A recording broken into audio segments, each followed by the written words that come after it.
Women in Print Alliance is dedicated to connecting, empowering, and advancing women in the print industry. As part of Printing United Alliance, we're fostering a more inclusive future through advocacy, education, and networking opportunities that connect women across the entire industry. Join us as an individual to grow your career, expand your network, and access exclusive resources, or enroll your entire organization to show your commitment to supporting women in print. Become a member today at womeninprintalliance.org and help us shape the future of print. Welcome to Her Imprint, part of the Impressions Exchange. I'm Denise Gustafson, your host. This podcast celebrates the remarkable women who are transforming the printing industry. We'll explore their journeys, from challenges to triumphs, and share the stories that leave a lasting imprint. Today, I have with me Rebecca Holappa, Plant Director with Quad. So, Rebecca, welcome. Thank you so much, Denise. It's such an honor to be here. Thank you. I'm so excited to chat with you. I don't get a chance to speak with a lot of plant directors, so this is a treat for me. So as we're getting started, can you tell us who Quad is and a little bit about what your role is for the company? Sure, absolutely. Thank you so much. So Quad is a marketing experience provider and solution provider. We were founded in 71 by our Harry Quadracci. We have about 11,000 employees worldwide, and that's in 11 countries and about 2,100 clients. So quite a large space. Our core values with their employees, believing in people, doing the right thing, and urgently innovating is really where we hold true from a foundational base. And part of that 11,000 employees strong. And we were just recently named on the Forbes inaugural list of America's best employers for company culture based on more than 218,000 anonymous employee surveys evaluating culture, leadership training, and diversity. Congratulations. We are very proud. I can only imagine. Yeah. It is exciting. It's exciting times. And to have a print company on that list, that is phenomenal. It is. Print and the Quadracci family really in the space of what their vision was early on to not just be a sole printing company, but really just a company with a soul has taken us and transformed us into ways that I don't think any of us really even could imagine. And being thrust into the media and company that we are today is just an absolute amazing testament to their will. I'm very proud to be part of it. That's awesome. Now, as a plant director, so let's talk a little bit about what you do within the company. My roles and responsibilities really lie in ensuring that all of the processes and products that we're providing, the services that we're providing to our clients are streamlined and that we are doing it as efficiently as possible. So my background is that I started in print about 30 years ago in a small little printing company and then transitioned over to Quad early on in my career as a graphic designer. And coming into Quad and then getting to that space of really focusing on a continuous improvement mindset, which the company really started focusing on in early 2000s, was something that as a young professional, I was an early adopter and transforming marketing materials that I was creating in a graphical format and sort of taking that into another facilitation space of if we can provide our clients with wonderful artistic artwork and really convey that onto the print matter material, that it can also potentially help with some process engineering as well and take what we do here and focus that on efficiencies and operations. And that's what I did early on, started that and along the way, meandered along the way, potted myself along the way. And here I am going from graphic designer to in the administrative sort of side of the space and then moving into a more manufacturing centric side of things for the past 15 years has really just given me this all encompassing role. And in my PD role, it's to ensure that the people, the processes, and the tools are pulling it all together for our customers in efficient ways internally and for that. Very cool. It's exciting. I'm very blessed to be a part of something like that. And the family and my leadership early on just saw something in me and saw something in our team and just kept empowering us to think differently and urgently innovate, which is one of our core values, to figuring out better ways. And our clients, they were at the time, when I came to Quad in early 2000s, we were transitioning away from film and going CTP or computer to print. And at that time, our clients are at that point looking at media channels and how our end users are consuming media. They were taking it in by television, news, radio, and likely some publications and catalogs. But all of a sudden, both CTP plus the internet and the dawn of the internet that was coming online in that sort of 10-year cycle, people were getting content quickly. And being the media provider we wanted to ensure that we were able to do that in the best way possible. We looked at our processes and we wanted to give time back to our clients. So we really said, how do we ensure that what we're doing isn't creating the constraint in that process? So in turn, our customers have more time to go out, sell those advertising materials. They can potentially get some more products if they're looking to up their catalog pages. And that time back was really what changed and expedited team members to be able to start seeing their success on paper. So what we are doing currently, really measuring what we are doing inside of our processes and then taking it to a future state where, oh, we really did make an improvement here. What used to take upwards of 45 days in a publication cycle from the time you get your advertising and your editorial materials to your printing, reducing those lead times down to a matter of hours into a matter of minutes with this new technology at our fingertips. FTP protocols are coming online. We really were at the forefront of making sure that our customers never had an interruption in service and that we were giving them back the most valuable thing they can have, which is time. And that's not something you can do any other way. No, It's not not at like you all. can manufacture it. It's not like you can actually give it to them as a product, but to be able to give them the time because you're managing things for them and the technology changes, it have just been tremendous, Yeah, which it's is, been an amazing experience to see it.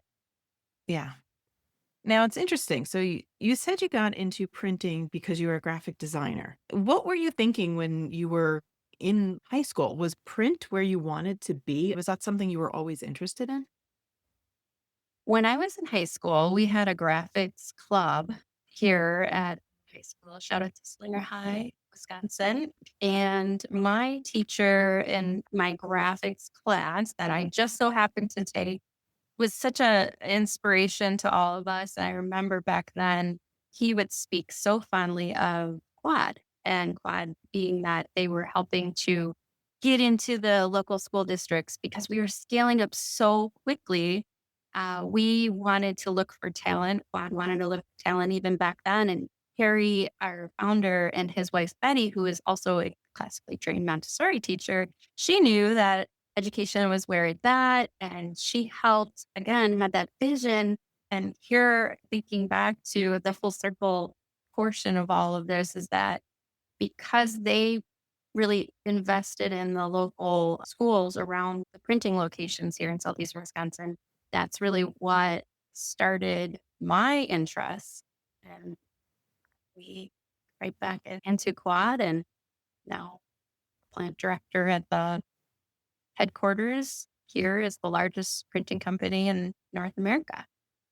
And do you guys go back to the schools still? We do. We are still very much ingrained in the school districts. We have folks that both go into the school district and we also have them come on site, and the kids are seeing so many cool things. Most of the teachers in those local school districts, they know a lot about us. They've been here before. But what they're most excited to see is all the innovation and technology that we've applied to the printing process, which then in turn isn't just looking at either the printing group or the group that's interested in marketing solely, we have the robotics clubs coming. We have a bunch of tech, all the IT groups that are coming through and seeing what Quad really has to offer and just really working back and forth. We have a youth apprenticeship program. We also have a collegiate level where we work with colleges across the world where we bring in students that are interested. We have an internship program, and then we transform that even further into our trainee program. And that trainee program is where you're hired into Quad and you rotate through multiple different business areas for a couple of years. And then depending on really what was like your passion or where you feel like you want to graduate into, it's like this amazing way to check out different areas of the business. We have them here inside this large organization. And those kids are then now put into a situation where they're graduated, they're full time employees, and they can choose where they want to work. And we are so excited to share too that a lot of those individuals that do that, they go out and they just like brag about it, they go back to their schools. We're really heavily invested in just keep continuously learning. And then that is also something that the family stays true to. Joel was a trainee here at Quad before he, Really? yes. So Joel Quadracci, Harry's son, president and CEO, he was through a bunch of the different groups here at Quad. And yeah, he's seen it all and he's done it all. And that's really inspirational for most of us. He understands the process. He knows all of us. And that's what makes it a really special place. And he's actually worked in many of the departments, so he understands what's going on. And it's interesting because some of the larger companies I've heard have similar programs where somebody would come in as an intern and maybe they're only interning for 6 months or a year, but they do rotate them through the departments until they finally get to a point where if they're a good intern, they're like, okay, which department do you want? It opens up their eyes to what is available, what kind of career paths you can have. Because I think without that introduction, like in the high schools, a lot of people just don't understand what a print company can do and what's available for somebody. It's not just one thing.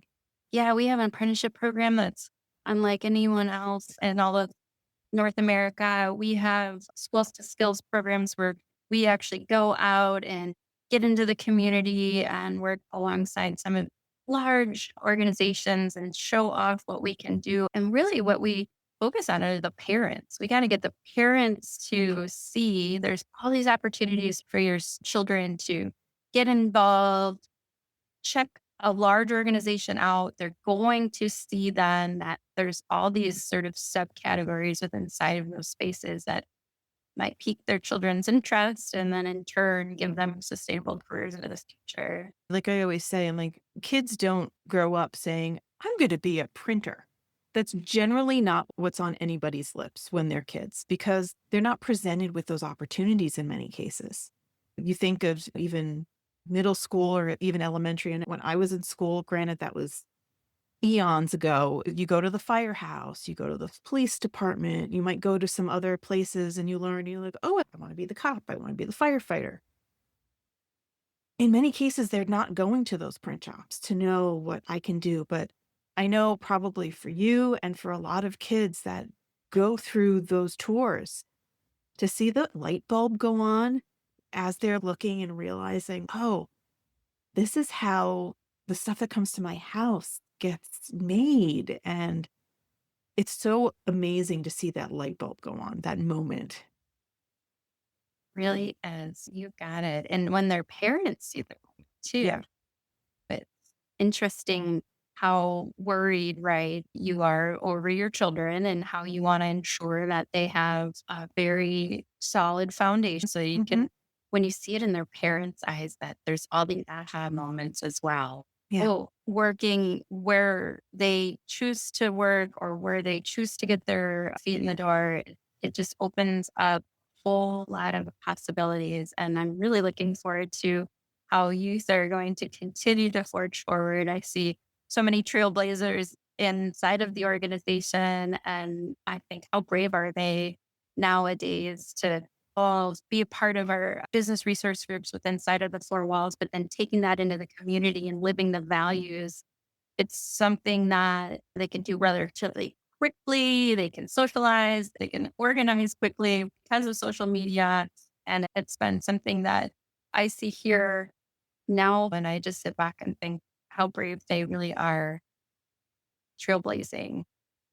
Yeah, definitely. And I think one thing that you said that is so true is that when you were going through, it was the graphic arts group, the graphic arts club that was coming and doing those tours. But now it's the robotics club. It's your IT professionals. 10 years ago, that's not anything that would have happened. It's amazing to see what technology has really empowered our print companies to do across the industry. And really now the need for such diverse backgrounds from robotics to understand that to our IT professionals. It's such a different landscape now. And so those parents shouldn't be concerned at all because the potential for growth and for career development is huge. It's transformational. I see everyone is talking about AI or the buzz around AI and what is that going to mean for the workforce of tomorrow or the future. And when you really take a step back and it's just going to change. And I see that incorporating it, using it as a tool set and not necessarily as a replacement or using it to upskill instead of take out. And I think because all of us are likely looking at the youth of today and thinking about how they can take it and transform it into something better and more sustainable, it's only going to be good. I see this as being an early adapter and here at Quad and knowing that company has really focused on innovation, urgently innovating. It's something that sort of weaves through the threads of being a marketing solutions provider. We want to help reduce friction for our clients so they don't have to sit and try to figure out how to navigate the waters of how to buy their print media and how to place it and how to be part of multiple different agencies and trying to spool all that together. Let a company that is doing that work right now internally be that solutions provider. And also, when you come in and you hear the story, it's like that again, that threading space of are we doing this because this is just the work that we do, or are we doing this because this is how we just know it works from current state to future state, how we measure our business, looking for early talent, looking for represented talent is also something that we've focused on here. And it's again, those youngsters that are using AI, using it as a tool set, only going to upskill the automation and make hopefully all of us printers that are listening to this and all of the folks that are in the industry just get really excited, streamline that. So many people are worried about what AI will do. And it's funny, we both probably remember the start of the internet. Come on, I had an AOL account and dial up and that stupid, crazy sound when you had to dial in and whatnot. But when the internet came out, it was, oh, it's not worthless. People worried then that it was going to take over and do different things. But we've all realized it's a tool for us. In some ways, I see a lot of that same behavior now. It's an unknown. People don't understand what AI is and what it can do, but it's a tool. And it's just interesting to see some of the similarities and the parallels. But for someone like Quad that is understanding it and they're implementing it, you can help those that don't have that time, that maybe are a little bit scared about what it means for them. Yeah, we can scale up and look at if you can become more efficient internally, right? And you're just giving that time back to the folks that are in the process in the business that can help grow your business and make sure that there's a capacity and utilization rate, things that would have taken someone hours or comptrollers hours to figure out on paper. You're just that secondary assistant. And we are really excited to see how it continues to also transform our data and analytics early on in the space of things that we might have had to do a little bit more slower or on the sort of side of it's taking a little bit and maybe the tech isn't there. The large language models that are out today, it's fascinating. Very fascinating.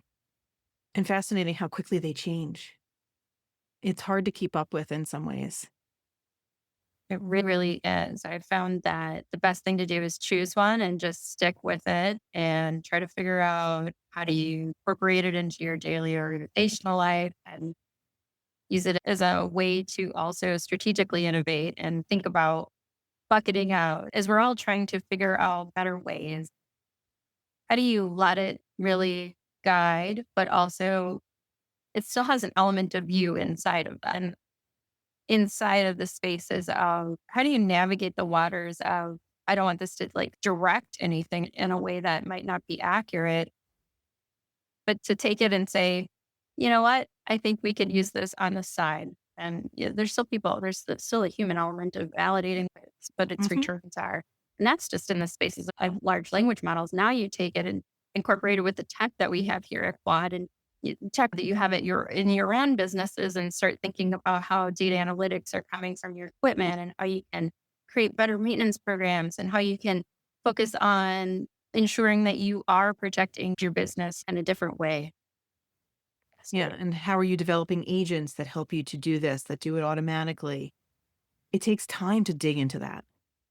Now, a question for you. We've talked a lot about the technology and the changes in technology. You, as part of your career, you've moved from a graphic designer into a much different role. How was it for you to make that change? Were there professional development opportunities? Were there mentors? How did you make that transition from where you started to where you are now?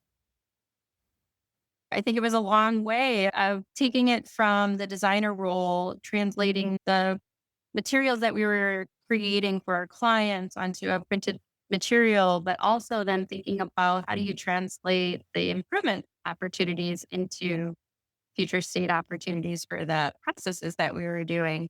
So what we did to get there was an adult education program. Betty Matarachi, our co-founder, she taking what she was classically trained as a Montessori teacher and bringing that into an adult education space. And because of that, I had the opportunity to go through many people development leadership courses and even beyond. And in doing so, a lot of train the trainer opportunities.